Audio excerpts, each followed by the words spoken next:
क्या आपने कभी सोचा है कि जीवन की शुरुआत कैसे हुई? पृथ्वी अब ठंडी हो चुकी थी, महासागर बन चुके थे, वायुमंडल में जहर कम हो रहा था, लेकिन अब भी कोई जीवन नहीं था, सिर्फ सन्नाटा। गहराई में छिपा अंधकार, लेकिन गहराइयों में कुछ और था।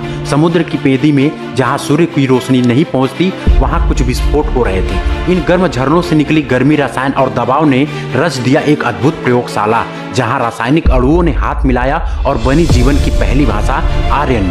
वही एक क्षण था जब एक अणु ने खुद को दोहराना शुरू किया, और वही क्षण था जब पहली बार ब्रह्मांड में किसी जीव ने जीने की कोशिश की। जीवन एक अदृश्य साकर, जो न देख सकता था, न सुन सकता था, पर जो बढ़ सकता था, बढ़ सकता था और बदल सकता था। अगले अरबों सालों तक जीवन था बस सूक्ष्म जीव, कोई पेड़ नहीं, कोई जानवर नहीं, बस समुद्र की गहराइयों में तैरती दिखी अद्भुत रचनाएं। इनके दम पर बनी धरती की पहली जैविक परत। फिर आए साइनोबैक्टीरिया, छोटे मगर चमत्कारी। इन्हीं ने शुरू किया पहला क्रांतिकारी कदम, ऑक्सीजन छोड़ना, जिसने पृथ्वी के वातावरण को बदल दिया और आने वाले बड़ी जीवों की नींव रखी। धरती अब सिर्फ पत्थर और पानी नहीं थी, अब वो एक जीवित ग्रह थी, जिसकी हर बूंद में जीवन धड़क रहा था, जो खुद को खोजने के लिए अरबों साल की यात्रा पर निकल चुका था। अरबों साल तक जीवन सिर्फ समुद्र में तैरता रहा। सूक्ष्म जीव, जेलीफिश, मछलियां, पर बदलाव फिर दस्तक देने वाला था। प्रकृति कभी एक ही जगह नहीं रुकती।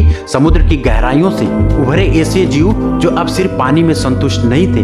उनके पंख अब पैरों में बदलने लगे, उनके गलफड़े फेफड़ों का रूप लेने लगे। उन्होंने पहली बार महसूस किया धरती की मिट्टी। ये था टिक्टालिक, मछली और छिपकली का मिला जुला जीव। यह समुद्र से निकलकर धरती पर पहला कदम रखने वाला था। इसी से शुरू हुआ जमीन का युग। धरती अब वीरान नहीं रही, प्राचीन पौधे उगने लगे, जंगल बनने लगे, धरती अब हरी होने लगी थी, एक नई ऊर्जा से भरी हुई, नमी, धूप और जीवन से। लेकिन धरती पर रहना आसान नहीं था। नमी की कमी, शिकारियों का डर और बदलता मौसम, इन चुनौतियों ने जीवों को मजबूर किया बदलने के लिए, मजबूत बनने के लिए। और यहीं से जन्म हुआ एक नई नस्ल का सरीसृप, जो न सिर्फ जमीन पर चलते थे बल्कि उसके मालिक बनने वाले थे। अब जीवन सिर्फ पानी तक सीमित नहीं था, वो अब धरती के हर कोने में फैलने लगा था।